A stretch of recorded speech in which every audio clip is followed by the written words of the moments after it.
Thank you for listening. My name is Dr. Erinn Scott. I'm a staff psychologist. And my name is Dr. Anthony Teasdale, and I'm also a staff psychologist.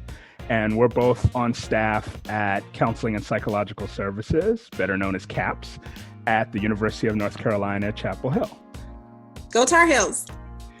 And very happy and excited to be with you on this podcast where we hope to talk a lot about mental health, and we'll be using our own lives, our own professional experience to do that, as well as at times drawing on the experiences of our colleagues at CAPS, as well as other resources, really with an eye towards speaking to the students at UNC as well as the larger UNC community, and then anyone else who might be interested in what we're presenting, but really hoping to talk about a variety of topics, but always linking that back into things that have to do with mental health. And so we'll be diving into topics that could relate to mental health, reducing mental health stigma, to what it means to seek out help and seek out mental health treatment, what it means to seek out therapy, what that can look like, as well as hoping to introduce you to us in a more personal way.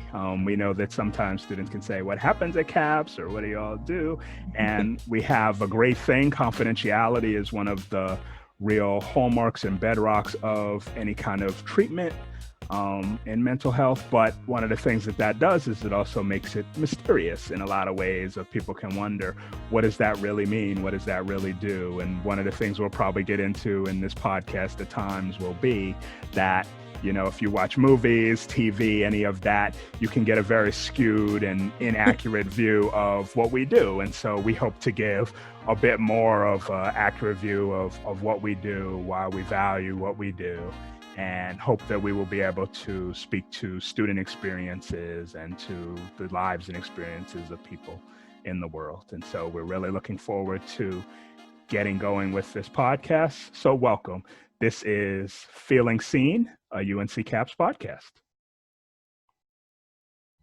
So Dr. Teasdale, we're going to start this podcast off with you maybe telling our listening audience a little bit about how the idea for a UNC CAPS podcast came to you, and just sort of your vision and goal for how we're going to serve the community. Yeah, so really, as I was sharing with you a little bit ago, this really came to me because you and I had the opportunity to be guests on a podcast that one of your friends hosts, and we had a really good time recording that episode. And so as we've been dealing with COVID and being isolated from each other, you and I are two colleagues and friends who we usually just pop into each other's office to laugh and talk when we're in person, and a lot of that we haven't been able to do. And so doing that podcast together was just a lot of fun, and was sort of, I found myself missing that connection. And so in many ways, this started as just an excuse for us to hang out with each other and get to chat about things. And but then thinking about it also, hopefully through that, being able to share something with the students at UNC and the larger UNC community of the work of CAPS, and to think about mental health and reducing stigma, and just bringing everyone in, kind of where of the idea of mental health and seeking help can be sort of a full tent that brings hopefully everyone in, so that, because I really believe in that what we do, what we're able to contribute through mental health and helping people heal and grow can be something that can really better our world and better people's lives. And so hope to share that with people. So that's some of the genesis of the idea for this podcast. And I think both of us have talked about, some nervousness in getting ready to do this, of well, we know what we're doing, but also to kind of step into something new and treat it as something to be serious about and treat with respect, but also to have some fun with and see what this can be. Echo your sentiments. I think a lot of people are feeling what we're feeling, right? Like they miss being able to just pop into, whether it's a colleague's office or their friend's room, dorm room, if, they were on campus.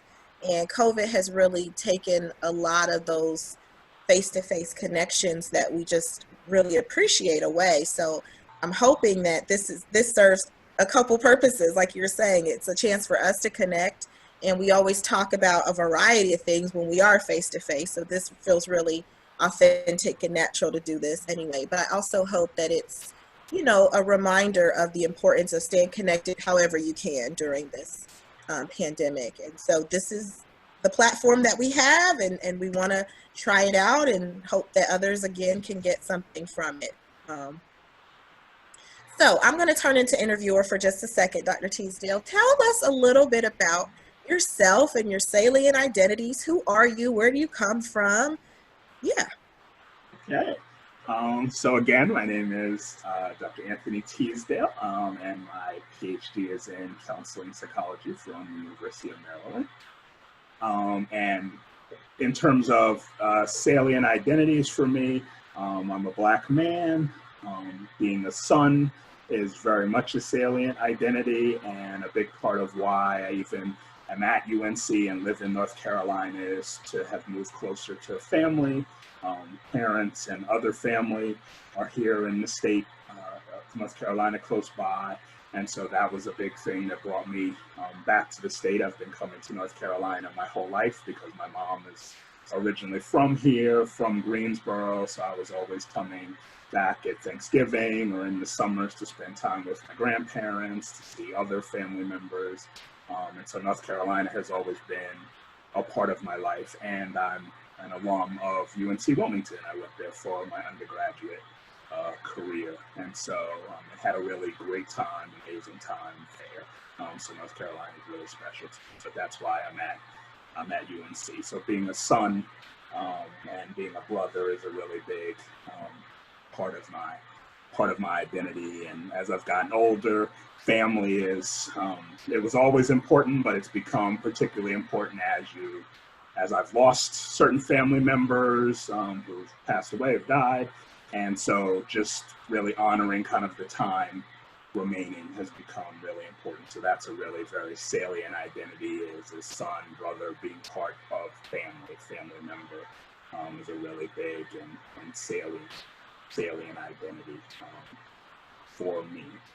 And some other identities, heterosexual, psychologist is a big identity for me and has become so more over time. I'm really grateful for what I get to do, and that I feel like I generally put more good in the world than bad. And I think a lot of that relates to what I do professionally as a psychologist and getting to interact with students and getting to be helpful to people and help them with their journey and understanding of themselves and healing means a lot to me. And a lot of my learning through being a psychologist has also framed a lot of who I am, of how I see the world and how I think about the world and how I react to things at this point, even things that I notice now that I didn't before the education that I received of different, it could be things about oppression in society or the different messages that we often tend to give at different moments and different scenes or cultural events. And so psychologist is a really big identity for me at this time. I think those are a few of the most salient identities. Maybe as we talk, we'll get more into other passions. I almost want to list this about me, as a traveler, a wanderer, as a I was hoping you said that. That is a huge identity for you. Please tell people about that part of your life.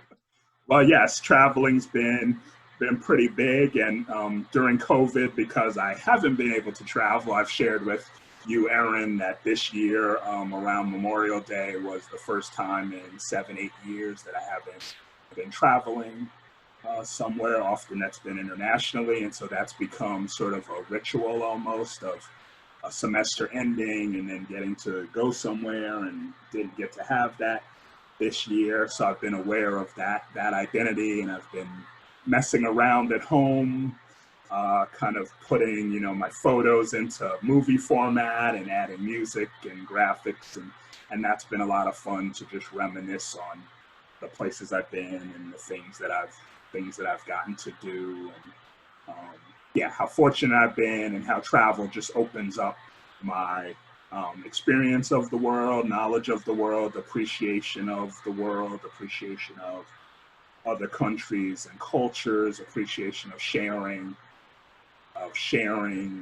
sort of with other people, sort of the dialogue of, I guess I'll say, the human experience and how their day-to-day differs, and to just be amazed by all the things human beings have been able to create over time.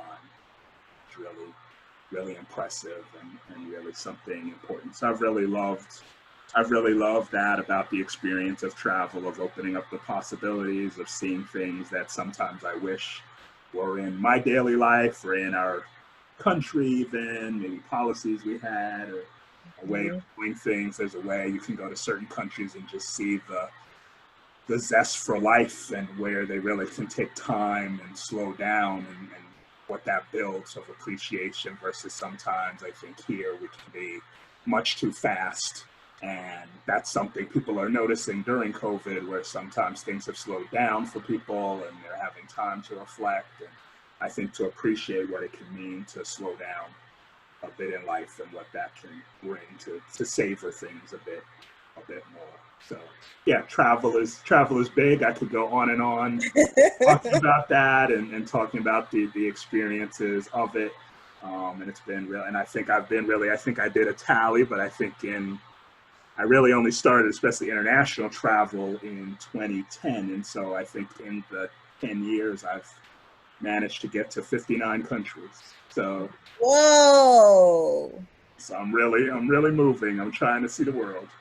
That is amazing. And so for our listeners who don't know, I have been pushing for Dr. Teasdale to start an Instagram page for all of his travels. So please, if y'all are listening and you want to see pictures of these amazing countries and places that he's visited and cultures that he's experienced, please let us know and put some pressure on him. And maybe if enough people will get behind me to encourage him, he'll start that Instagram travel page.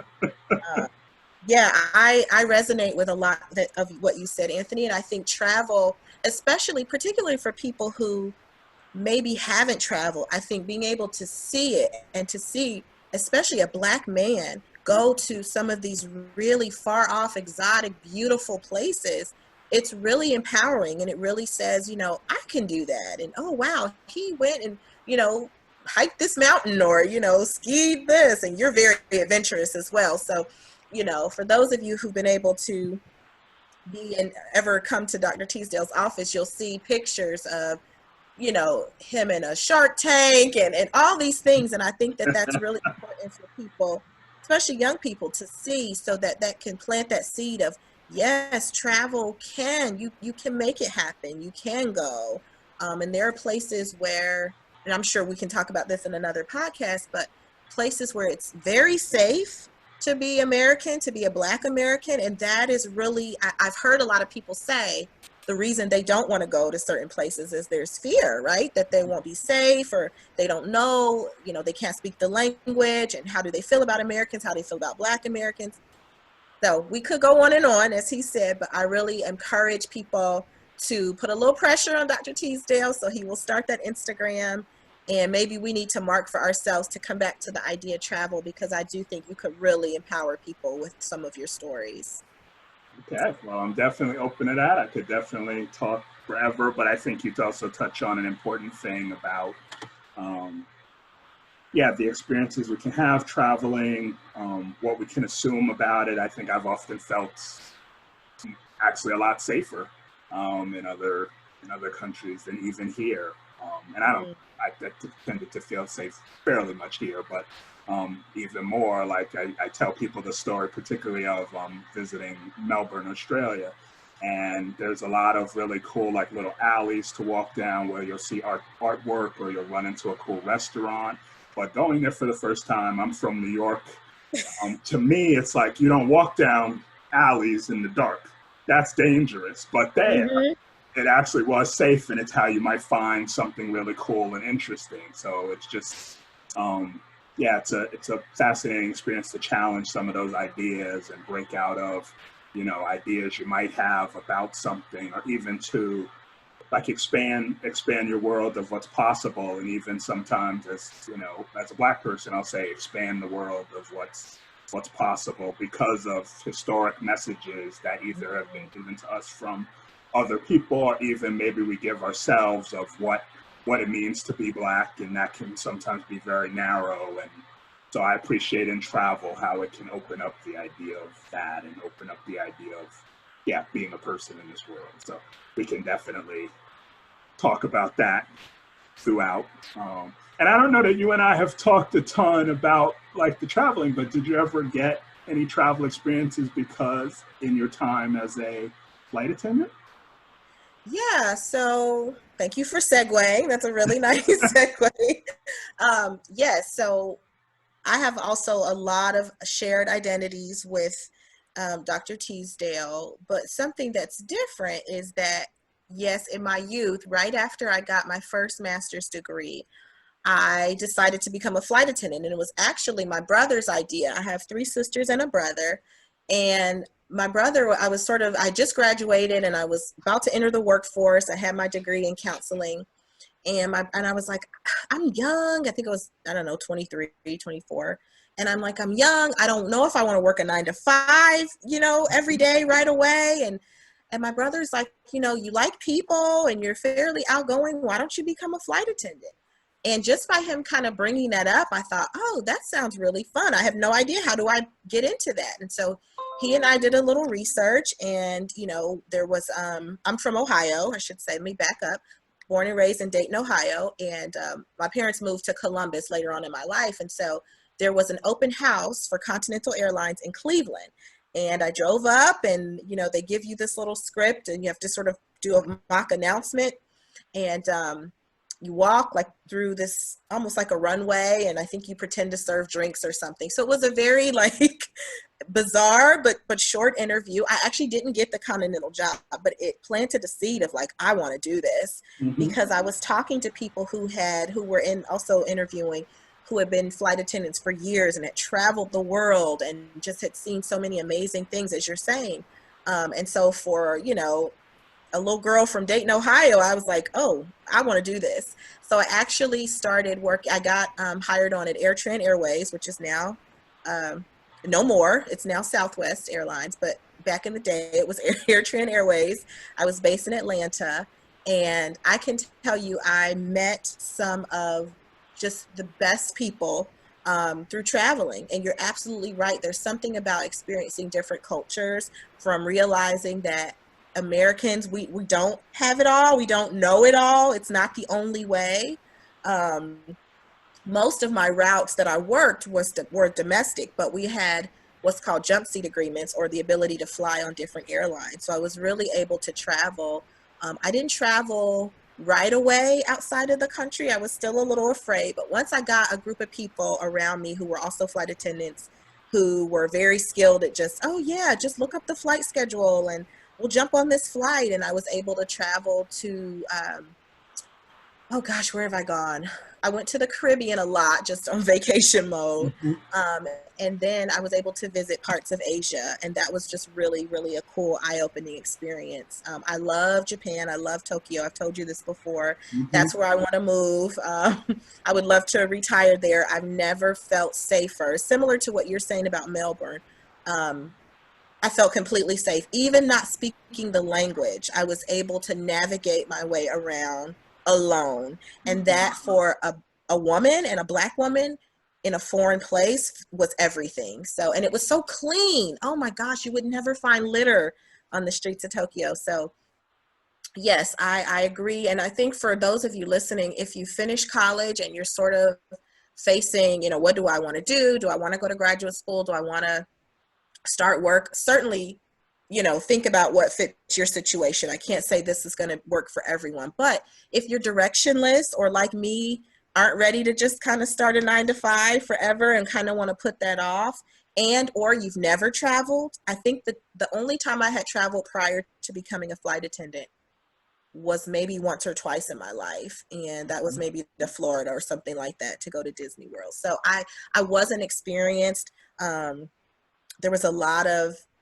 fear and uncertainty that I felt like I was conquering by doing that. And so I want to encourage people, if that's something that, you're interested in, I'm sure once COVID's lifted and people are flying again, that airlines will be hiring en masse. So certainly think about it, go online, Google, read people's experiences. I had a positive experience, and I did that for 5 years until I was furloughed. And then I went back to graduate school and got my doctorate degree. So it worked out, and I don't regret those years. I agree with what you're saying, Anthony, just about, I'm trying to think of if there's one memory that just stands out, but I think there's just something about, walking through an airport, seeing a destination, a flight going to Shanghai, seeing a flight going to, Paris, and knowing that it's accessible, right? That you can go there, you can navigate your way around. That was a huge fear of mine. How am I going to be able to get around, to order a taxi, to get food if I can't speak? Well, now we have a wonderful thing called Google Translate, right? And there are tools. And so please don't let fear stop you from travel. And I guess this has kind of turned into a travel, even though we hadn't intended for it to. But please don't let fear stop you. As Anthony said, there are places where, first of all, you have to sort of challenge the idea that only certain people travel. Because I think for a long time, travel was really for the wealthy, but that's not the case anymore. There are low-cost carriers. There are all kinds of travel deals. Google Flight is your best friend. So anybody can go. And I think that's the best way, especially for young people, to challenge your worldview, because we get, especially as Americans, we get really steeped in our way is the right way. This is the only way. And then we see people who are living, like you said, their idea of time is completely different from the capitalistic, every minute you got to be busy doing something, right? And it can really help you figure out your own values and challenge, you all are at a time in your life where you're trying to really figure out what you believe and develop your value system. And that can be really aided by experiencing different cultures. So I'll get off of that. That felt like a high horse. But it also sounds like you were maybe alluding to also ways you might have learned things about your own competence and ability to navigate in a place when maybe you didn't think that was possible, or to build confidence in that experience. And so that's sort of some of what I was pulling out as you talk too, is just the way it revealed to you maybe some strength and capability you didn't realize you had.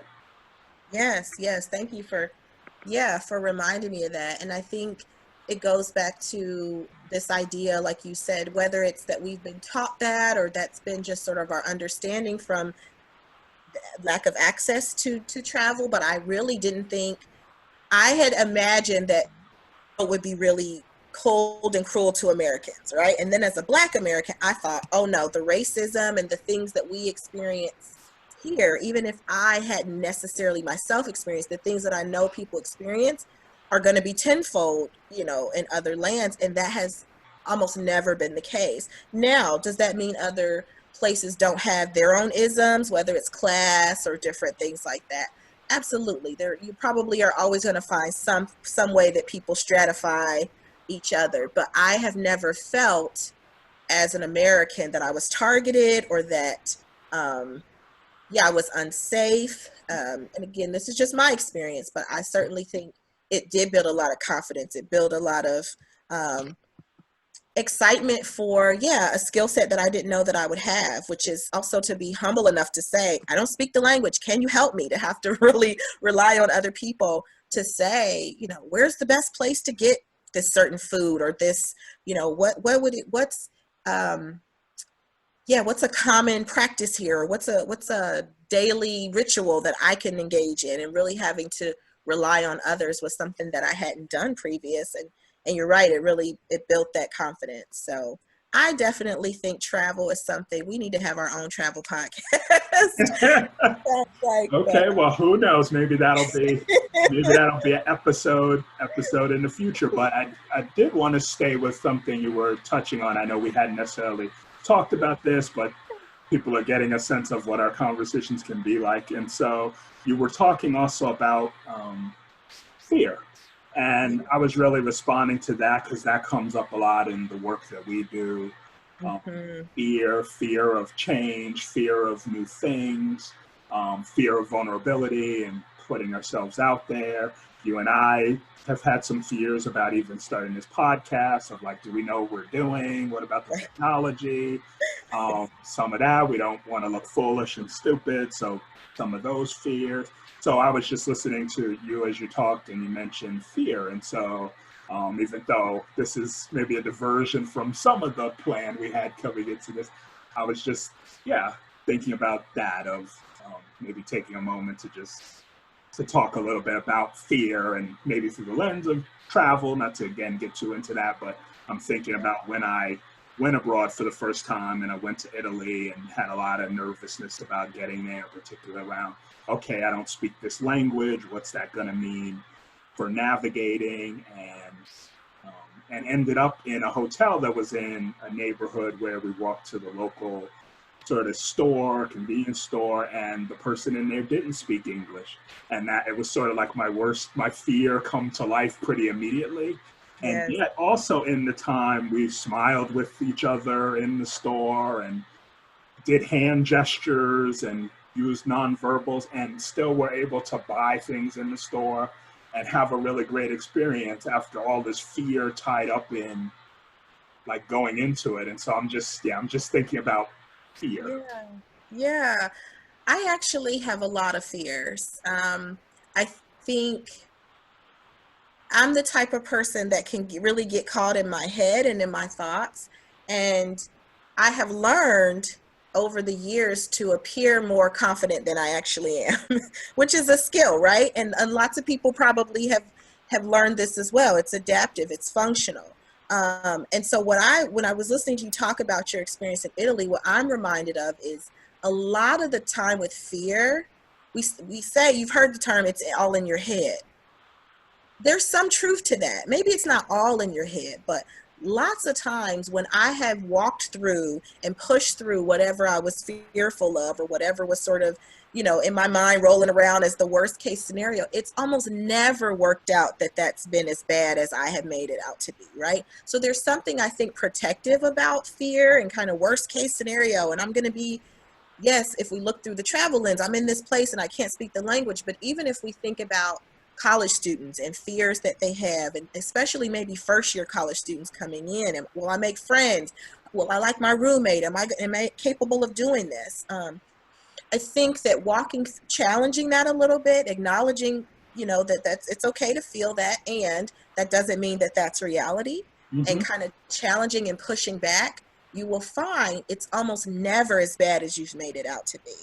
I used to get really, really, really freaked out doing like public speaking. And here I am doing a podcast, which I get is a little bit different, but it was because in my head, there were all these scenarios that I kept playing out as like, I'm going to draw a blank, or something won't land well if I'm trying a joke, or if I'm trying to do it from memory, there's a fact and figure that I'm going to mess up.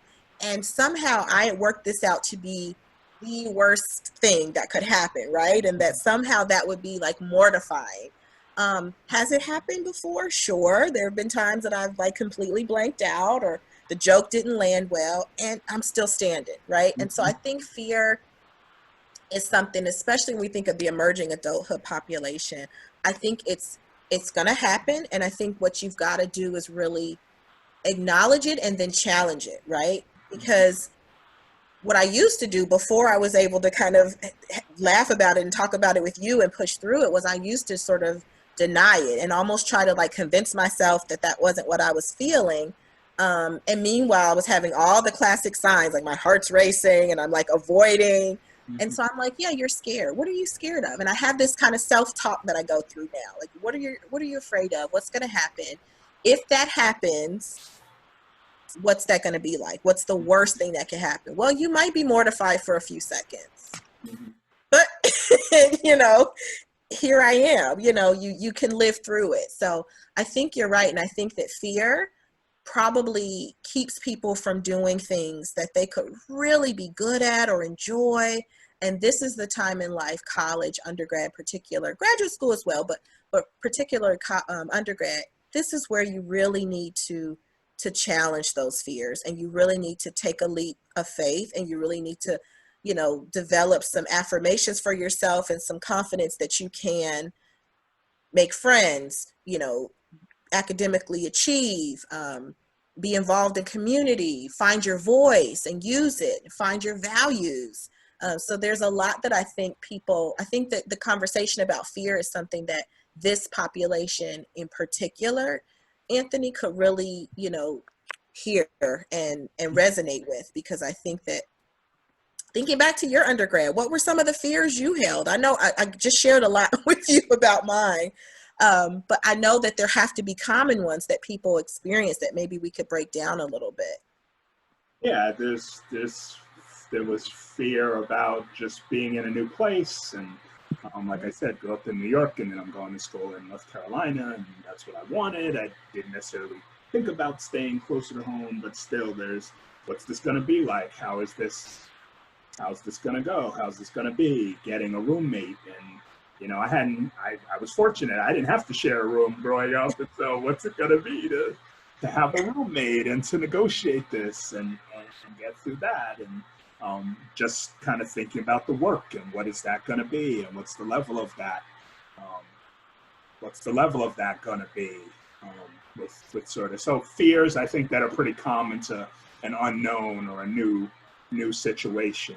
And then at the same time, I think I was focused, and over time I've tried to focus on the other edge that it can be. So there can be fear there, but then where's the excitement? Where's the possibility?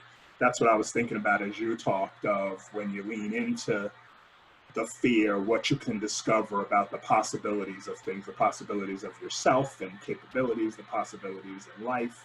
And it's hard to really discover that because we don't learn anything just sitting in the fear. It's just theoretical.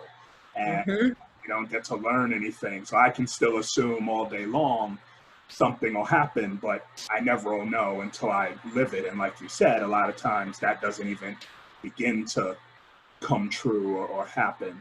And so it's important to have that experience to get to learn about myself and learn more about kind of the possibilities in life. So I think I try at times when having the fear to also tune into like the excitement or the possibility where this could go really well or be a really great thing that would come out of it. And I don't know if this fits exactly into fear. Maybe it's on the edge of fear, but I'm an introvert. And so what that means is you can bring up like, let's go to this party, let's have this social thing. And it could be with people I know really well. Still, a lot of times my first reaction is, but do we have to do that? I don't know if I want to do that. There's often a hesitation, and I try to check myself with that and say, okay, you have this hesitation. Maybe it's about going in and you don't know people there and you're like, oh, I'm going to have to expend all this energy to talk to strangers. But then think about, like, how many times in life has that really gone well, and has it resulted in things you couldn't have even imagined, of being at, you know, this conference, and you meet someone out of the blue and you have some amazing interaction with them that gets you to think about something in a different way, or that just even maybe just in that moment just feels like you're seen, and there's sort of a friendly interplay. And those are the things you can't predict ahead of time. So like you said, with self-talk, I have to at times sort of talk myself into it, because my first reaction can be a bit of a hesitation or a bit of I don't think I want to do that. That's why you keep bringing up Instagram with me. You're my pusher. You push me into the discomfort. You asked me about that podcast, and I was reacting, I don't know about that. So that's your role.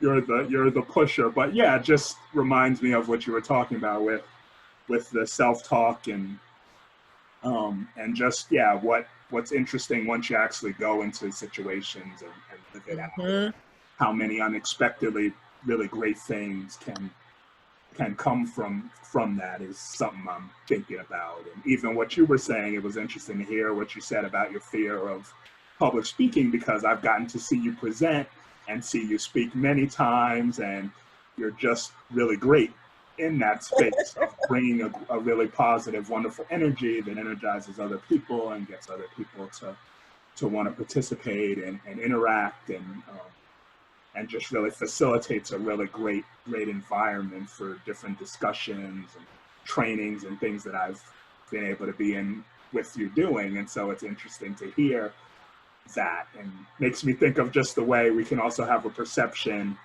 of ourselves in certain ways, where maybe for you that was a nervousness and you're thinking of these ways you'll stumble, and then like someone like me or someone observing you wouldn't even know that and might be thinking, wow, look at her go.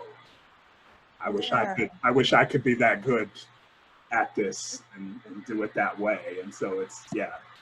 That's such a good point. And I think it reminds me of, I don't know who said this quote, so please don't quote me, but it's the idea of like, do it even afraid, right? Like, even if you're shaking in your shoes, still do it. And so I'm happy to say that I've almost never let fear stop me, but I've acknowledged that there've been some times it's been there. And so, yeah, I think the idea of like, you can do it. You don't have to feel 100% comfortable, right, with things that you're doing. And when I mean comfortable, I don't mean like you shouldn't go against, like if you're having red flags and there's like alarm systems going off in your body, that's different. But if it's like you were saying, you have to maybe check yourself a little bit or challenge yourself. Okay, what's this about?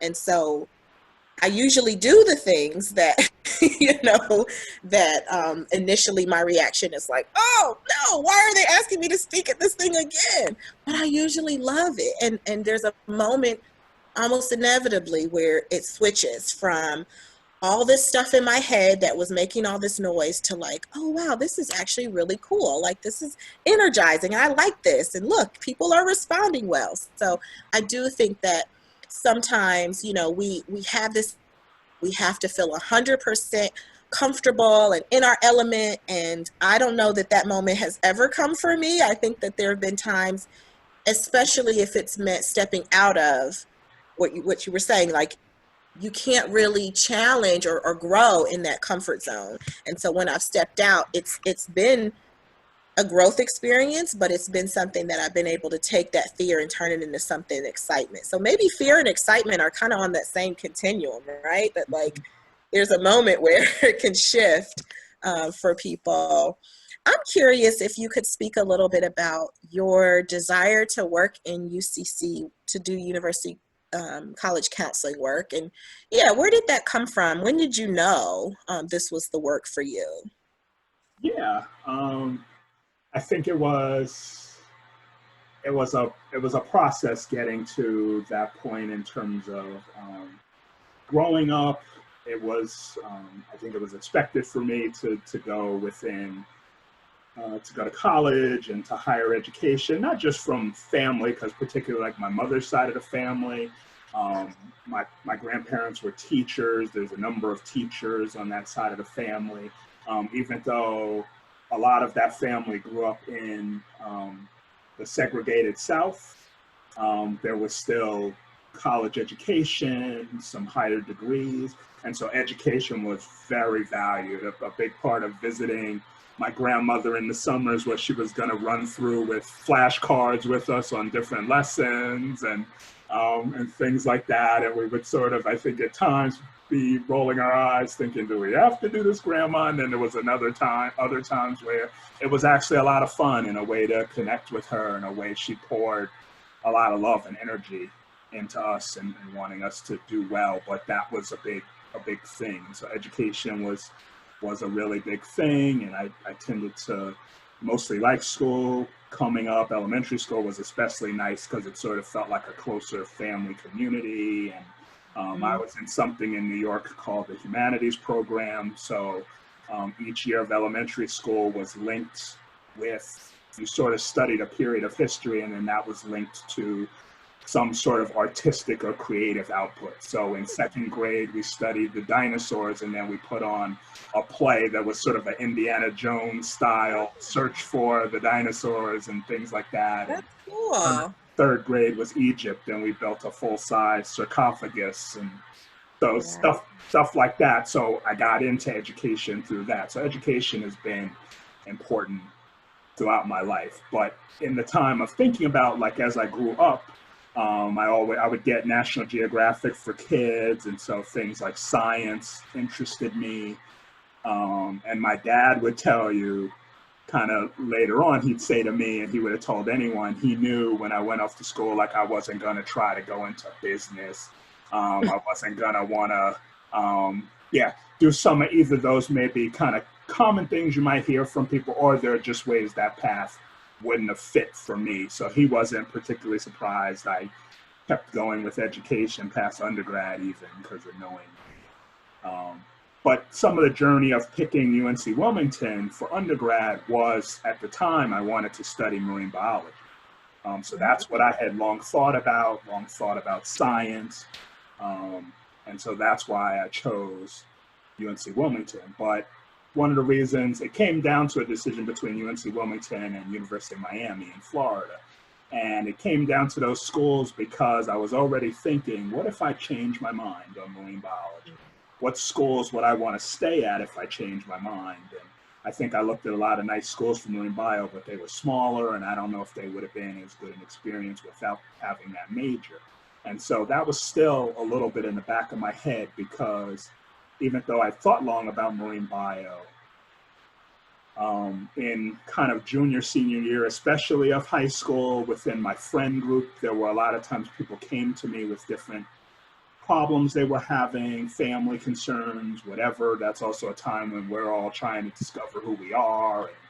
And, sort of having various different experiences. Some people were having kind of struggles or thinking through things around, like, who am I in terms of my kind of personal identity, sexual identity, and things like that. And so I tended to be someone people seemed to come to. And that was always sort of fascinating from an intellectual perspective of just what's going on, all the complexity.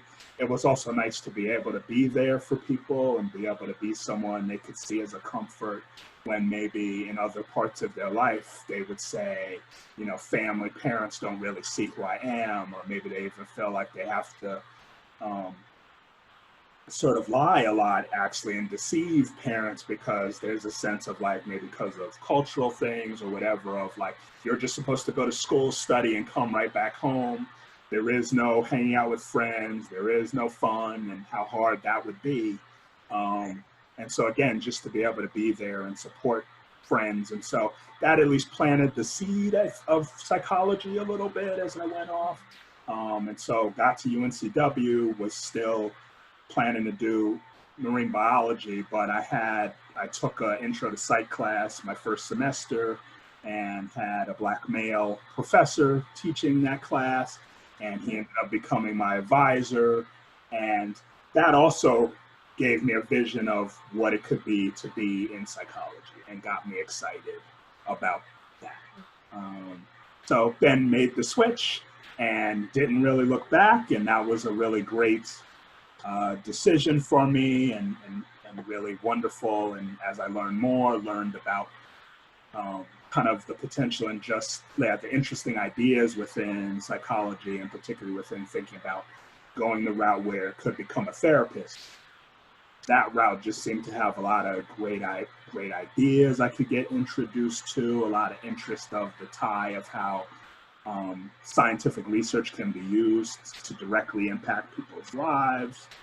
And I really liked the ideas of that. And so really got into just the ideas of that.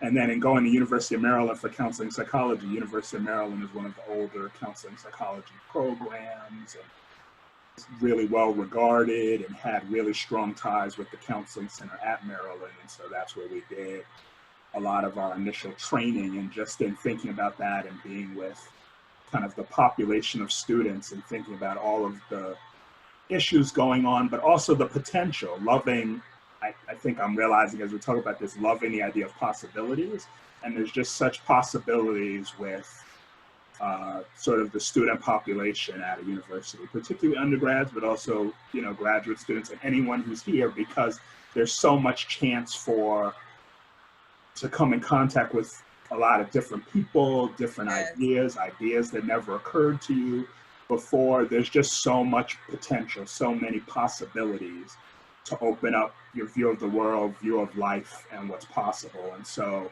I've really appreciated that and enjoyed that work. And so that's really a big part of what's drawn me to working in college counseling for the entirety of my career, really, which is getting longer and longer. by the day. I'm feeling old. but it's been great to work at. I've worked at a number of different university college counseling centers. I think I've maybe worked at maybe 4 or 5 at this point. And that's been really great to get to work with students and to see them grow and to see the questions they get to ask themselves about who they want to be and what they've received before from family and community they want to hold on to and keep, and what if that fits, what of that do they want to incorporate new things, and who do they want to be going forward, what impact do they want to have, what kind of impact they want to have in the world, and all of that's really exciting.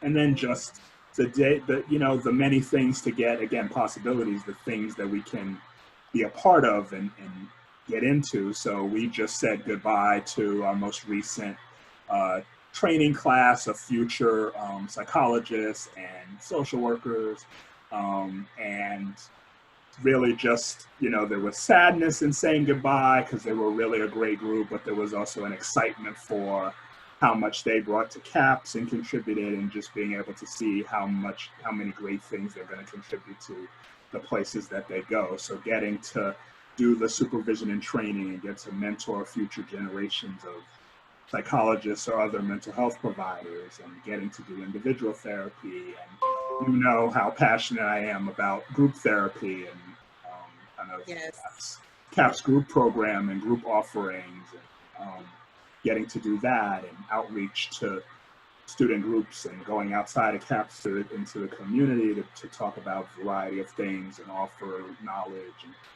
and resources. So it's hard to find a really dull day a lot of the times at work because of the variety of things we can get into. So that's what I really love. What brought you to University Counseling Center work? Yeah, I mean, I just got to say, what a journey. Hearing that you initially thought you would be a marine biologist, I can certainly see it after having seen you diving with sharks and all of that. But I'm so glad that your path led you here, because I think you're great at what you do. And I think the students and staff, colleagues who've had a chance to work with you would certainly agree. So my path was just a little bit different in that I initially started off in undergrad wanting to be a physician. Like many first gens, being sent off to school, having been told my whole life how smart I was, blah, blah, blah. It was like, oh, I'm going to be a pediatrician. And I got through, very difficult chemistry courses and things like that. And it wasn't until our sophomore year externship at Doctors Hospital in Athens. I went to Ohio University as an undergrad, and our externship was at Doctors Hospital. And I saw how little time physicians get to spend with patients. And that really, I don't know, it just really didn't sit well with me. I had a fabulous pediatrician growing up, and part of the reason, Dr. Taylor's part of the reason today, if you're listening, love you, would take my kids to you if I was still living there today.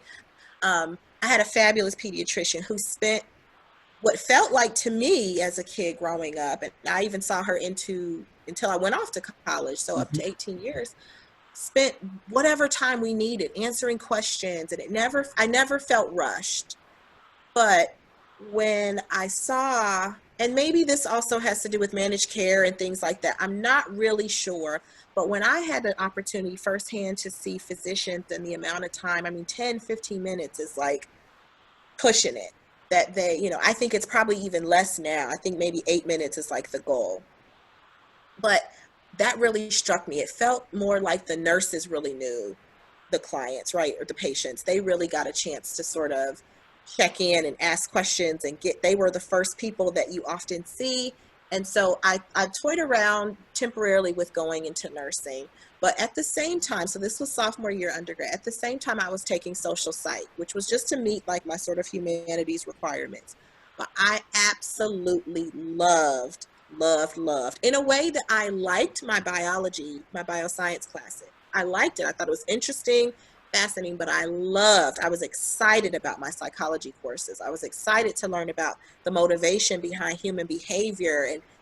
And that really, at that point, again, we're talking about learning your values and challenging and trying to figure out who you were. And I thought to myself, I don't know if I can be a physician.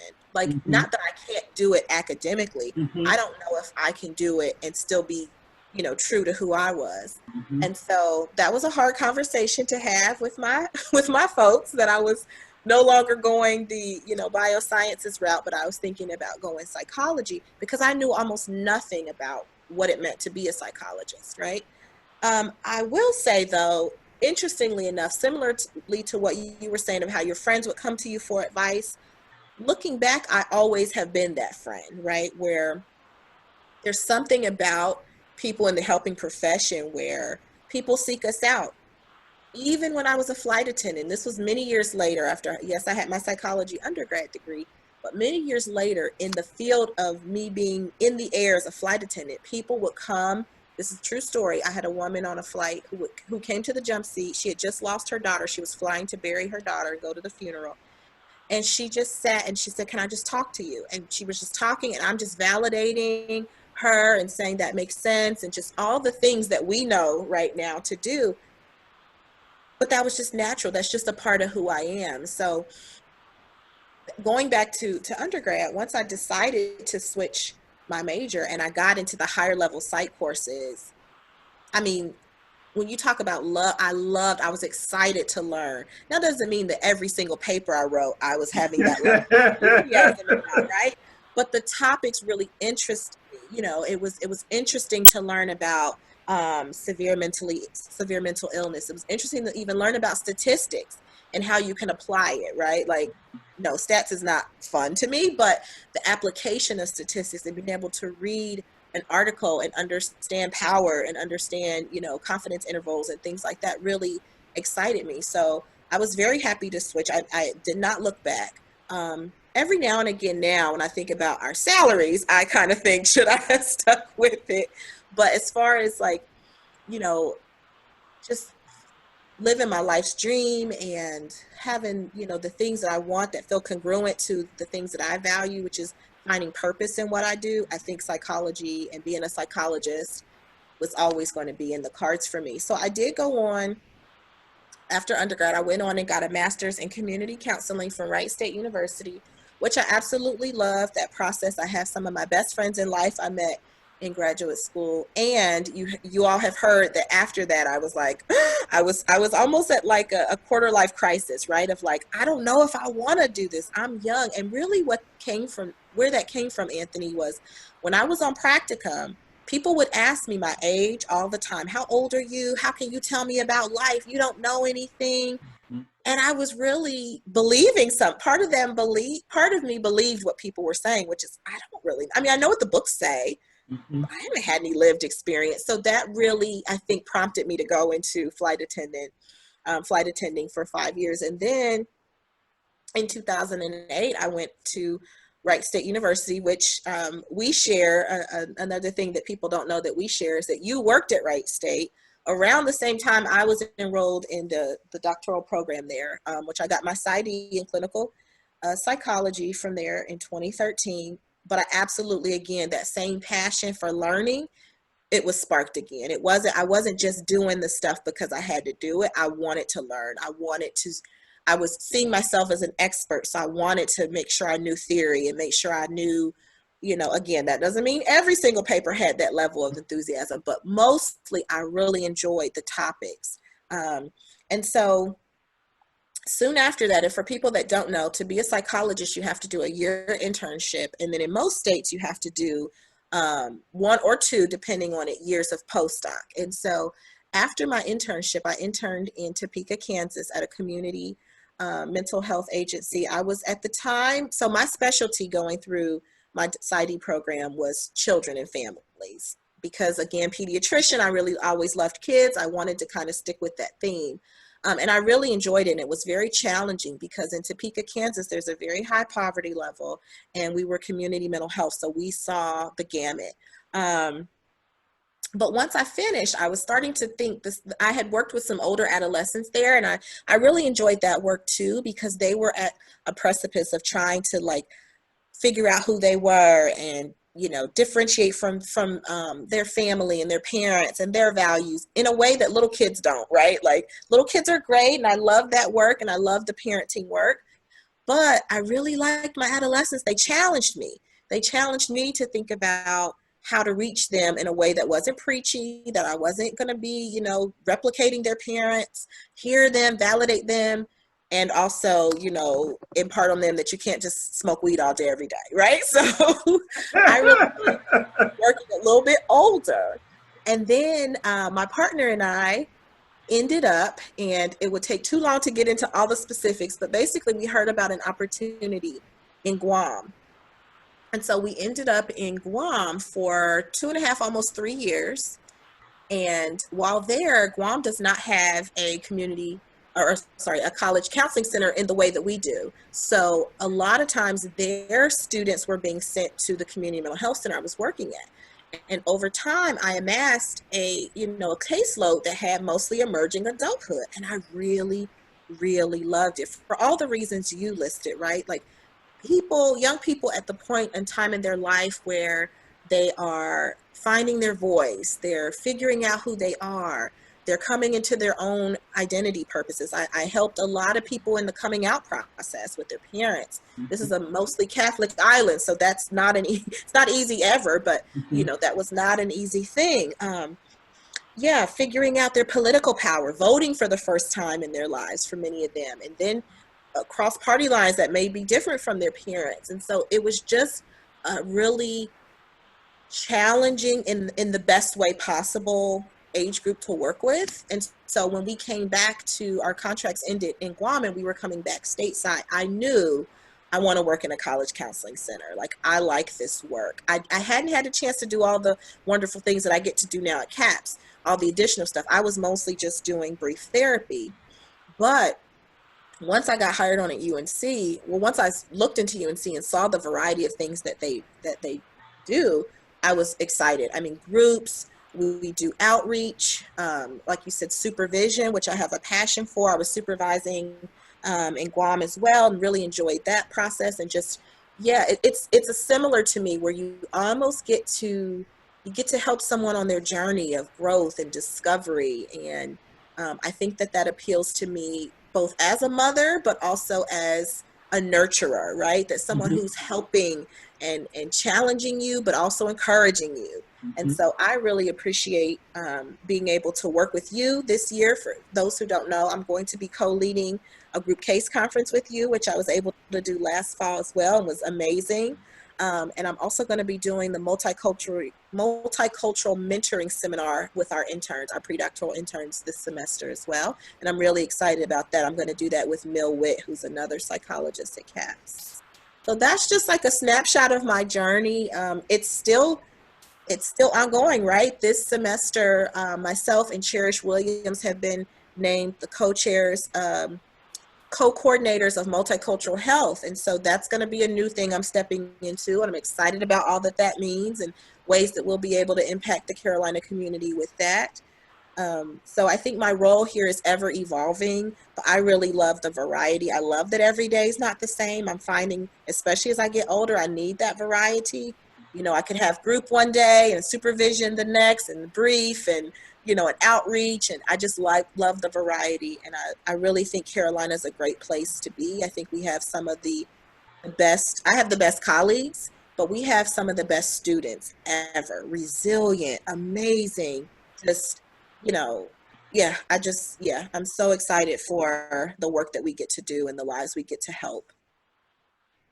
really big, yeah, what you just said about kind of the students we get to work with and the resilience of what, yeah, some people have been through in their lives, experiences, and still kind of through those things, what resilience is there to still be able to do well academically and still be able to be very supportive friends for people that are struggling and all that. So we have a real honor to work with some really fantastic students and young people for sure. And you were touching on some of the professional interests and that kind of thing.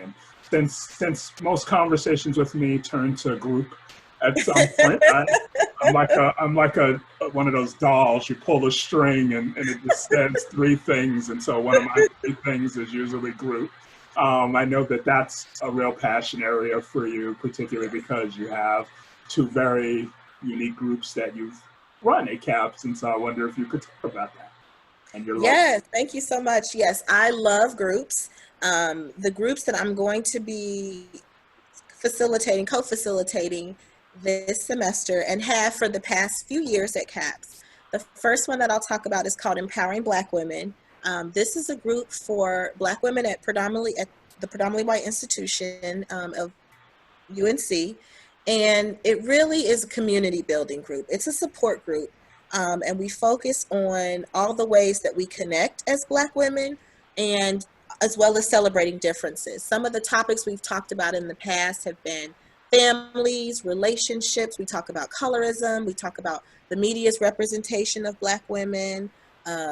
We, lift each other up. We challenge each other. Academics always finds its way in there, of course, and what it's like to be oftentimes the only or one of very few Black people or Black women in academic courses and even in certain majors. So it's a really, really powerful group. I am still enrolling. If you're interested, please go to CAPS, call CAPS, go to the website, fill out the interest form, and I will connect with you via email and get you signed up for a group screen.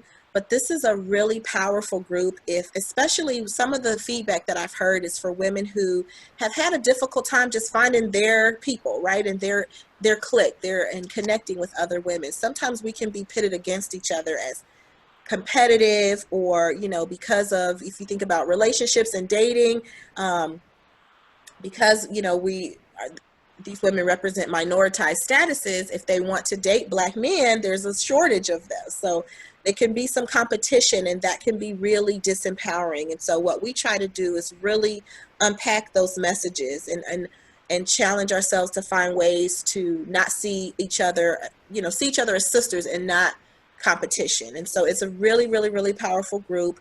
In the past, group members have connected outside a group, which I find amazing. Now, lots of groups don't want you to do that. So I want to also put that disclaimer. But with this group, because it's a support group, because we want people to connect, they've had lunch together. Group members have gone to yoga together. They've gone out on the weekends. It's been a really life-changing group. It's not just the semester and then people dissipate. They've been able to stay connected.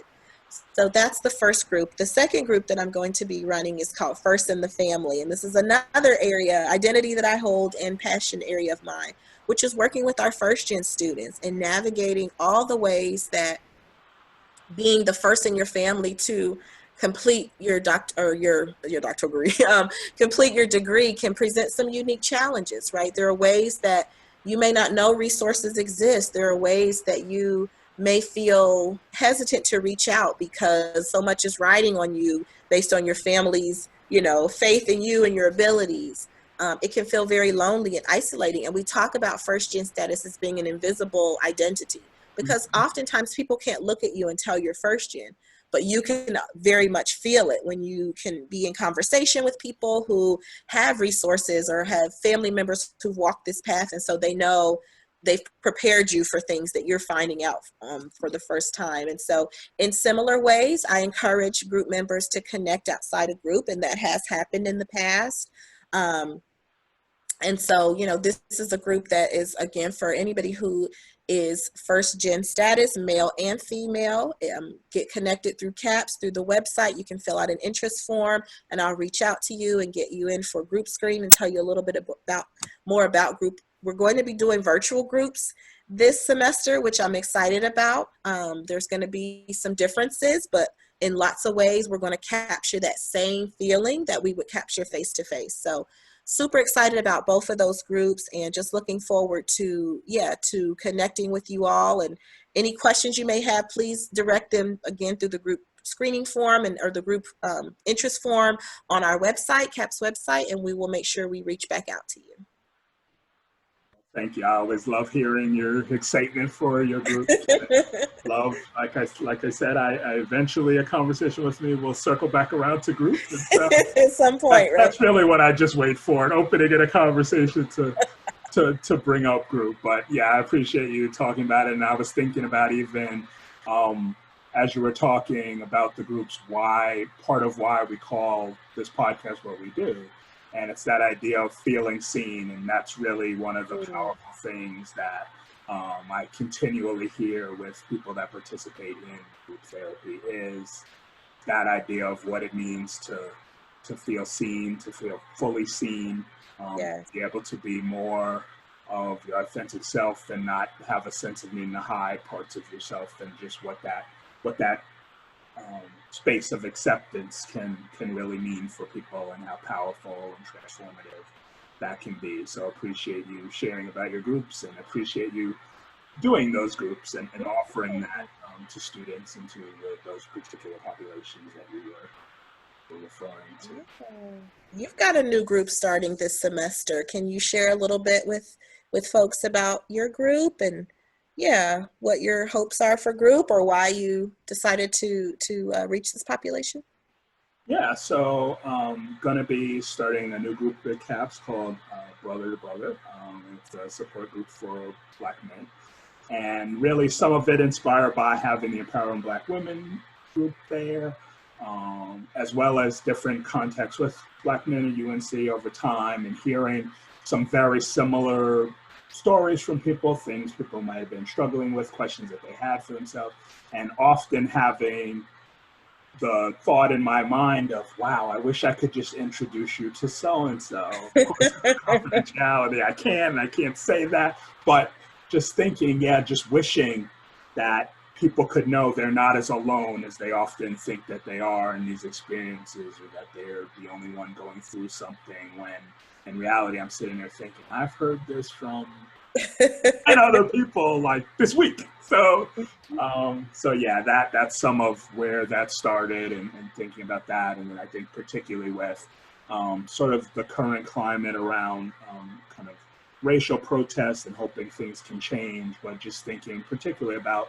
the killing of Black men and how that's been going on forever in American history, and just thinking that hopefully in this time, offering this group can be a place for Black men to come together, to be really supportive of each other and uplift each other, and again, to have space to talk about things and explore things that oftentimes we don't get space to discuss, which can be about masculinity and being Black men at UNC, could be about imposter syndrome, could be about academics and just sort of the stresses that come with that, can be about images of Black men and ways we can internalize some of those negative images and messages, and what does that mean for being able to see yourself in a more positive way, in a positive light, and what does that mean even for, like we've talked about, possibilities of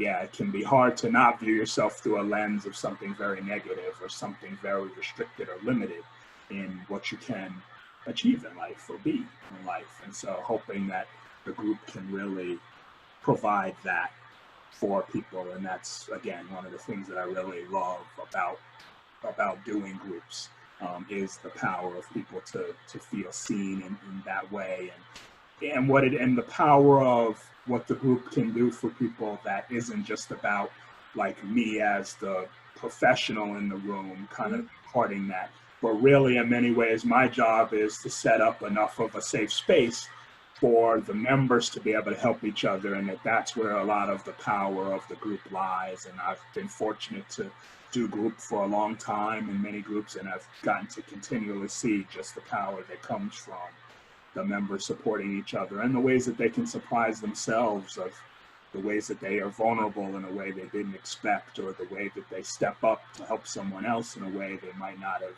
expected. Particularly with men, there can be a lot of messages for men about masculinity and what it looks like to be a real man, and those things can be very restrictive. And to get the men into a group and to see sort of the pulls to nurture and the pulls to protect and the pulls to do all the things that can get labeled as the feminine and somehow bad, when we don't exist that way. We don't exist in that sort of rigid definition. And that's what really makes a lot of people sick, quite honestly, and gets them into our offices.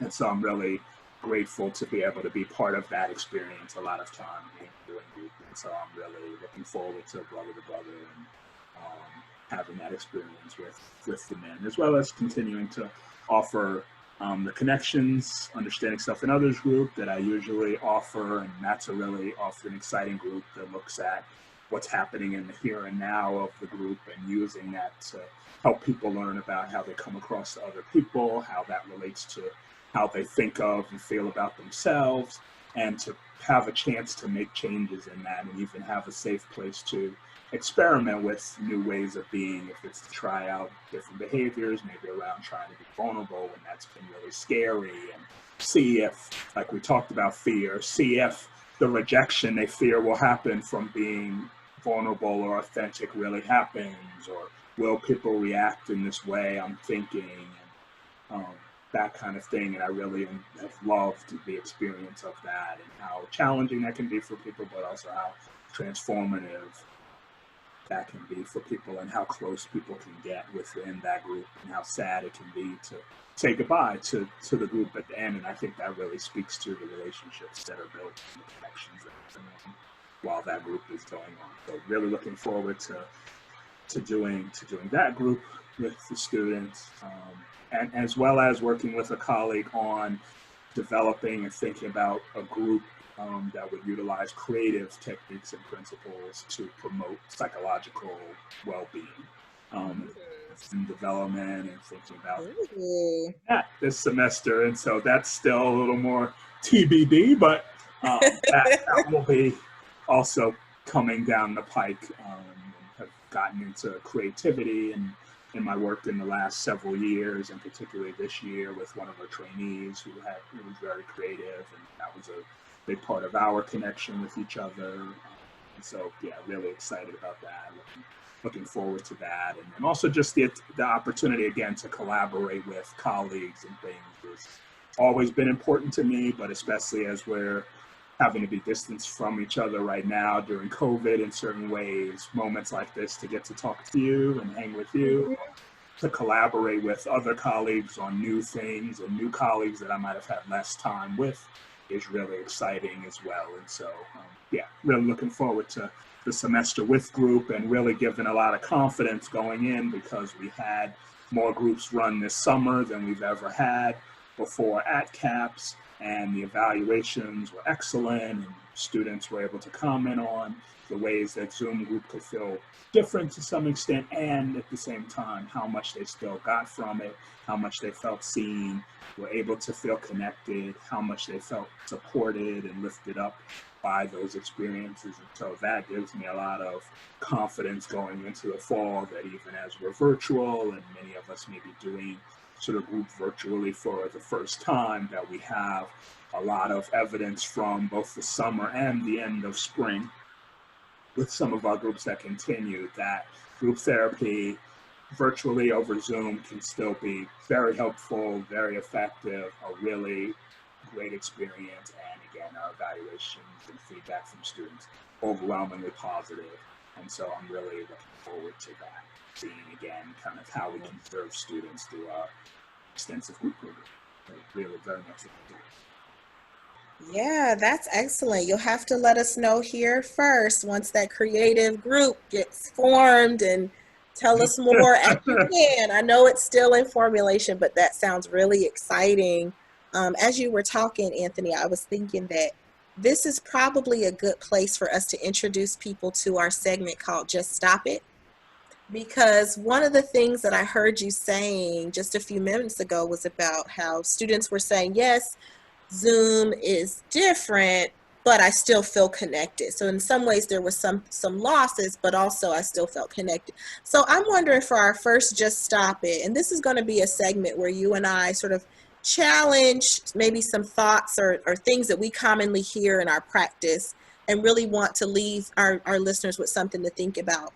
Are there ways that this pandemic, something we're all dealing with, has, yes, we can all admit that it's caused us to lose so much, but I'm wondering if you could speak to what we've gained. You kind of alluded earlier, even spoke earlier to maybe slowing down, but maybe for this Just Stop It, can we talk about, yes, the losses, but what about the gains of this pandemic? Yeah. So I think some of the gains I've noticed is just around gratitude and appreciation. Um, that we might have known intellectually how much some of our relationships and connection to other people meant, but it can also be we're from the United States tends to be a very individualistic society, and so there can be a lot of go it alone, go get yours, sort of ideas, or just the idea of I just keep moving, and we say things like I don't have time to call, I don't have time to, Yes. and this moment's giving us a real gut check in terms of what's most important in life in a lot of ways, and how much we need that connection with other people. And so I think that appreciation and gratitude for that, we're given a chance to step back and really notice some of what's most important, and maybe some of the things we've been running after and spending so much time doing, all of this achievement orientation. Is that really going to get us to any sense of contentment or joy? Or is it in something else? Is it in something more basic? How much more important has it been to, like, one of the things I really enjoy doing is to walk, and some of that's for exercise, some of it's meditative for me.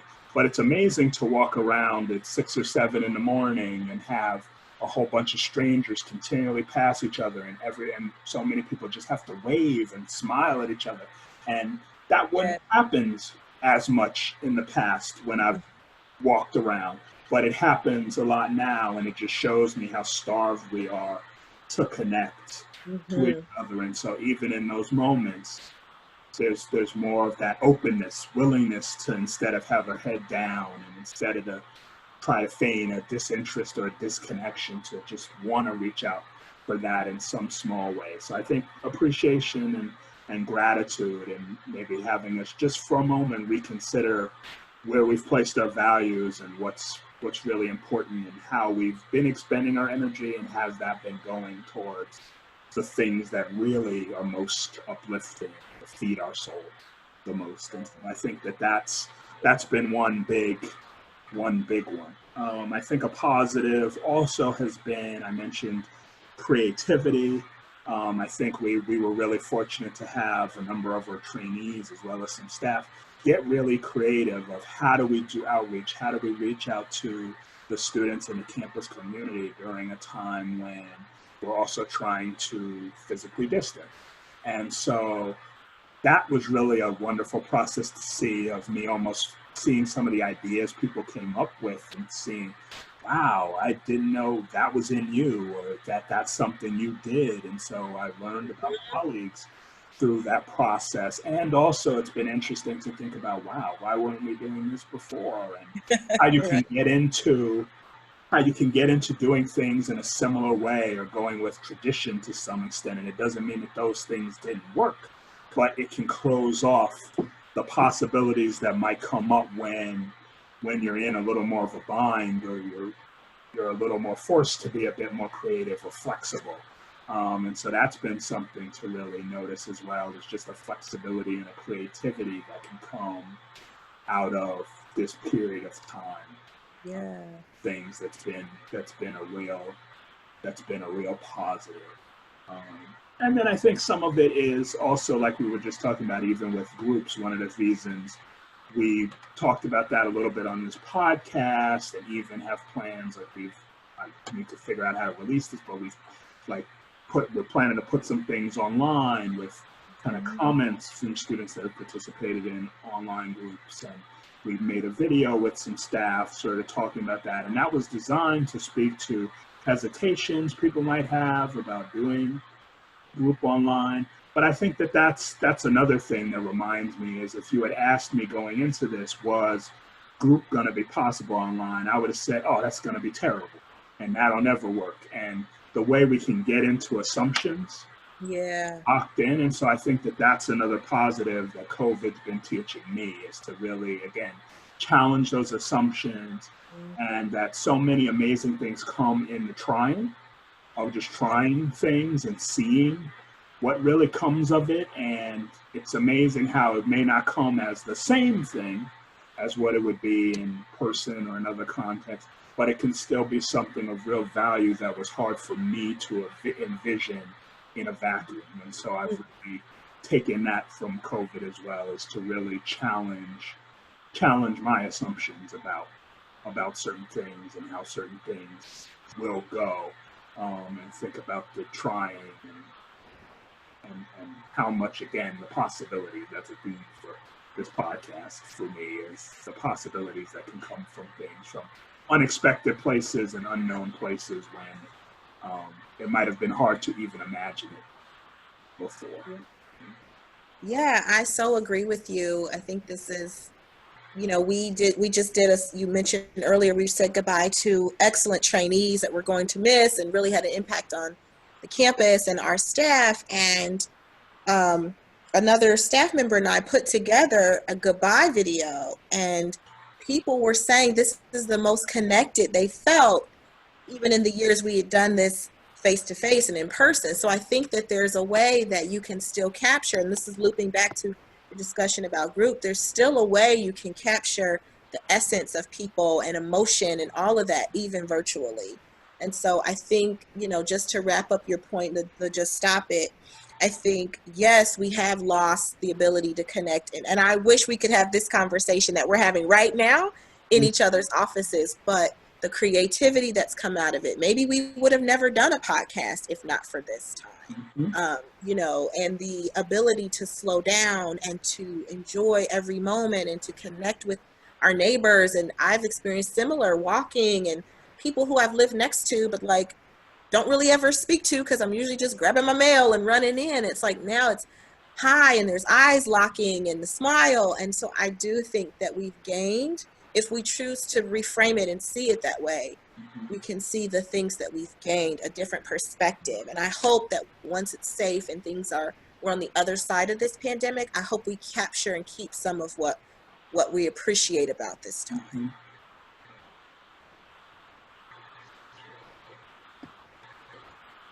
So this was our first podcast. Please comment on how we did. If there are topics that you want to hear, we've got a whole list of things that we want to spend time with this semester, but we're open to your ideas. Again, my name is Dr. Erinn Scott. I did mention this earlier, but my pronouns are she, her, hers. And my esteemed colleague, Dr. Anthony Teasdale, he, him, his. And this has been a lot of fun talking with Erinn, and very true. We had sort of been planning for this, talked about how long we wanted this to be, and I think we went way over what we had talked about. But again, I think that speaks to just how great it can be to get together, to talk about this and reflect sort of the passion we have for what we do. And it's been nice to be able to share kind of our journeys with each other today, and hopefully share a bit with students, and hopefully help them in their own journeys. And I'm looking forward to seeing what else we'll get up to in this feeling scene at UNC CAPS Podcast.